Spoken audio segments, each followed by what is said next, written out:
السلام عليكم ورحمة الله من الفضائية الإريترية، نحييكم ونقدم لكم نشرة الأخبار والمستهل بأبرز العناوين. اختتام المسابقات الفنية للفرق الفنية في قوات الدفاع. جهود لضمان تأمين المياه.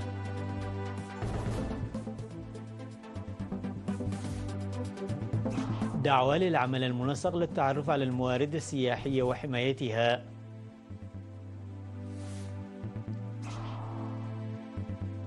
موزمبيق ورواندا تحققان تقدما في مكافحة المتمردين بشكل مشترك.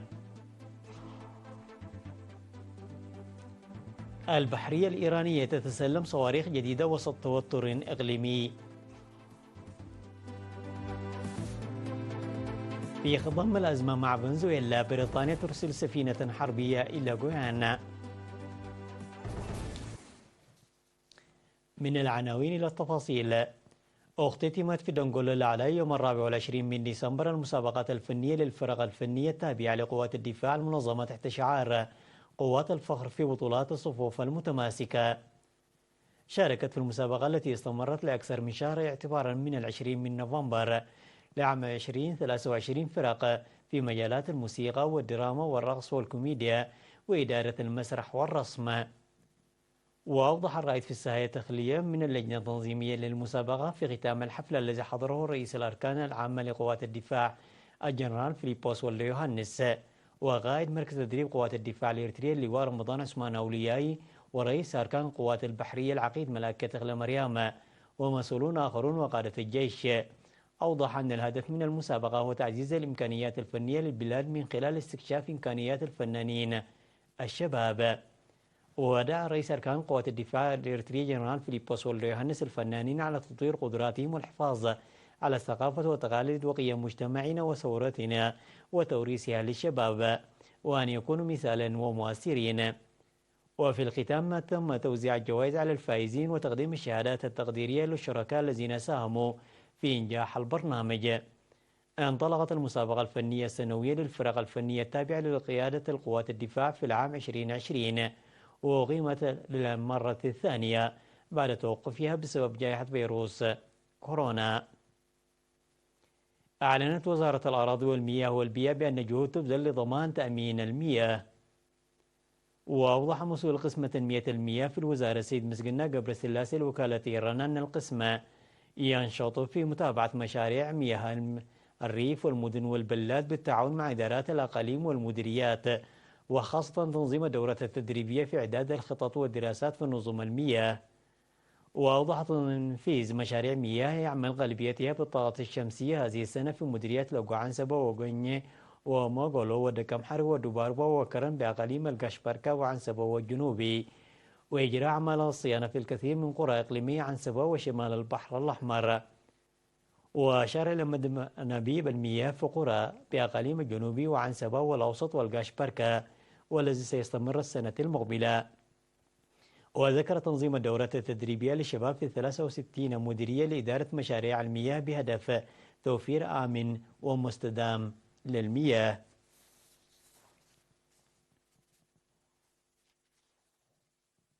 دعا المدير العام لقسم السياحة في إقليم القشبركة العقيد محمد يوسف لتعزيز دور الجهات الحكومية والشعب للتعرف على الموارد السياحية الأثرية والطبيعية وحمايتها. وقال أن التنوع المجتمعي والمناظر الطبيعية والبنى التحتية الزراعية والآثار القديمة هي موارد سياحية، مشيرا إلى الدراسات التي أجريت للتعرف على المواقع الأثرية والآثار غير المكتشفة، كمثال الأبحاث في جبل إليوت في مديرية هيكوتا. وأوضح مدير مديرية هيكوتا السيد شيخ الدين صالح أن المديرية بها بنى تحتية وزراعية وموارد طبيعية وتراث يمكن أن تلعب دورا مهما في تعزيز السياحة الداخلية وحث على تكثيف الجهود المشتركة حتى يمكن دراسة الآثار الموجودة في جبل إليوت. وذكر مسؤول فرع أبحاث ورصد الموارد السيد أسمرت قبر مدهن القيام بأبحاث في جبل إليوت والآثار الذي يحتويه. من جانبهم دعا سكان مديرية هيكوتا علماء الآثار وغيرهم من المختصين في هذا المجال إلى توسع الدراسات المعمقة في جبل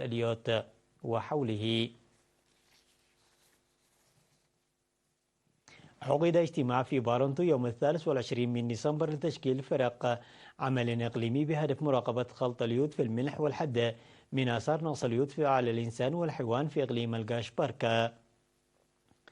وقدم السيد آل مارايا مسؤول مراقبة الجودة في وكالة المعايير الإريترية معلومات مفصلة عن فوائد اليود الصحية والأضرار الصحية والاقتصادية الناجمة عن نقص اليود، وقال ينبغي إنشاء فريق عمل إقليمي لضمان خلط اليود في الملح.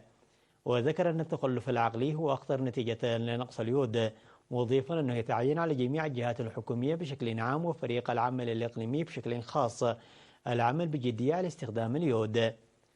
وأوضح رئيس وحدة الأغذية بوزارة التجارة والصناعة سيد جيلاي بخر دنجل الهيكل ومبادئ التوجيهية لفريق العمل الإقليمي المعني لضمان وجود اليود في الملح.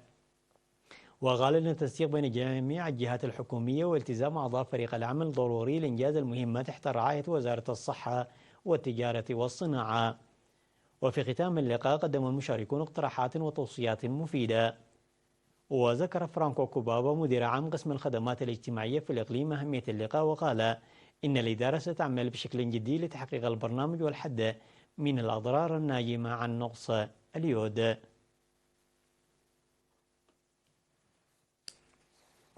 أعلن الاتحاد الوطني للشباب والطلبة فرع ساوة ومؤسسات التعليم العالي في التقييم الذي أجراه يوم 23 من ديسمبر في أسمر الدفع بتنظيم الدورات التدريبية لتعزيز قدرات الشباب لكونها صارت فاعلة أكثر.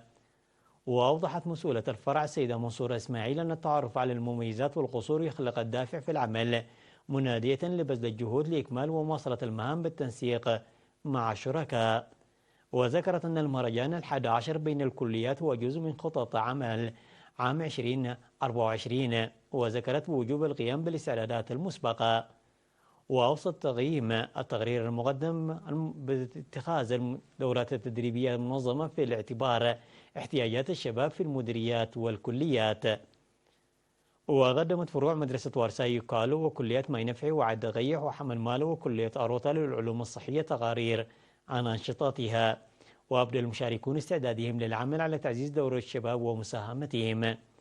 وذكرت مسؤول متابعة الأقاليم في الاتحاد الوطني للشباب والطلبة السيدة هيلين أمينة جميع المعنيين على العمل بجدية العام القادم لسد الثغرات التي ظهرت في العام 2023. الأخبار العالمية بعد فاصل قصير، تفضلوا بالبقاء معنا.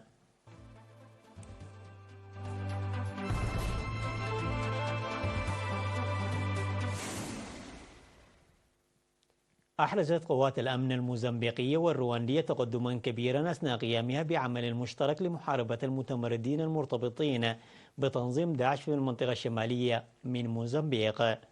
وفي بالما وهي منطقة بمقاطعة كوبو لاغو في شمال موزمبيق، كانت قوات الأمن الرواندية تقوم بدورية منتظمة إلى جانب نظيرتها الموزمبيقية. قبل 3 سنوات واجهت المنطقة هجمات إرهابية مستمرة خلفت مئات القتلى وتسببت في نزوح الكثيرين.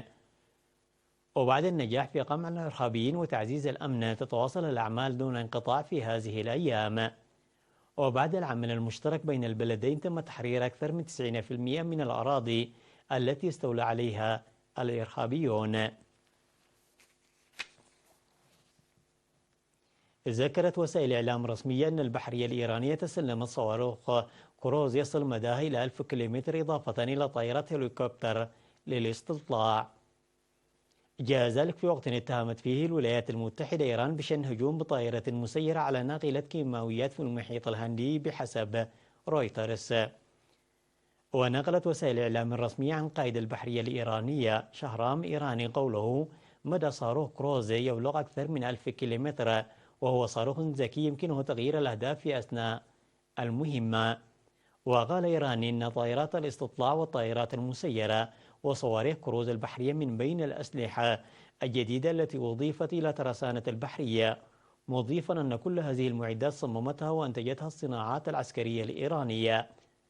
ونفت إيران في وقت سابق اتهامات الولايات المتحدة لها بالتورط في التخطيط لهجمات تشنها جماعة الحوثي اليمنية المتحالفة مع طهران على سفن تجارية في البحر الأحمر. أعلنت المملكة المتحدة أنها سترسل سفينة عسكرية لدعم غوانيا في خضم أزمة مع فنزويلا بشأن منطقة سكيبيو الغنية بالنفط. وقالت وزارة الدفاع البريطانية في بيان أن سفينة HMS تريند ستتوجه إلى غوينيا حليفتها الإقليمية وشريكتنا في الكومنولث هذا الشهر لأداء سلسلة من المهام في المنطقة. وستشارك السفينة في مناورات عسكرية مع حلفاء آخرين غير محددين للمستعمرة البريطانية السابقة التي أبدت لندن دعمها لها من خلال إيفاد وزير الدولة للشؤون الأمريكيتين إليها. وكان قد تم إرسال سفينة HMS تريند المتمركزة عادة في البحر الأبيض المتوسط إلى منطقة البحر الكاريبي في بداية ديسمبر لمكافحة تهريب المخدرات. وتصاعد التوتر بين البلدين بعد إطلاق غوينيا المناقصات النفطية في سبتمبر، الأمر الذي تلاه تنظيم استفتاء في فنزويلا بشأن ضم منطقة سكيبيا الغنية بالنفط والموارد الطبيعية. نجحت الصين في إرسال 4 أقمار صناعية للإرصاد الجوي إلى الفضاء من مركز جيشوان لإطلاق الأقمار الصناعية في شمال غرب الصين. وتم إطلاق الأقمار الصناعية التابعة لكوكبة الأرصاد الجوية تينمو 1 بواسطة صاروخ من طراز كواتش 1 آي، ودخلت المدار المخطط لها. وسيتم استخدامها بشكل أساسي لتوفير خدمات بيانات الإرصاد الجوية التجارية. وتعد هذه المهمة رقم 23 لسلسلة الصواريخ من طراز كوانش 1 آي.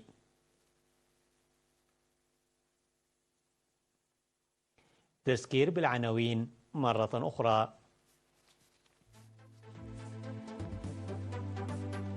اختتام المسابقات الفنية للفرق الفنية في قيادة قوات الدفاع.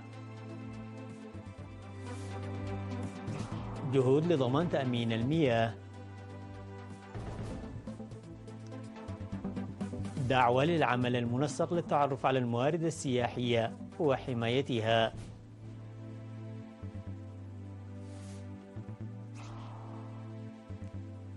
موزمبيق ورواندا تحققان تقدما في مكافحة المتمردين بشكل مشترك. البحرية الإيرانية تتسلم صواريخ جديدة وسط توتر إقليمي. في خضم الأزمة مع فنزويلا، بريطانيا ترسل سفينة حربية إلى غوانا. انتهت النشرة التي قدمناها لكم من الفضائية الإريترية. في أمان الله.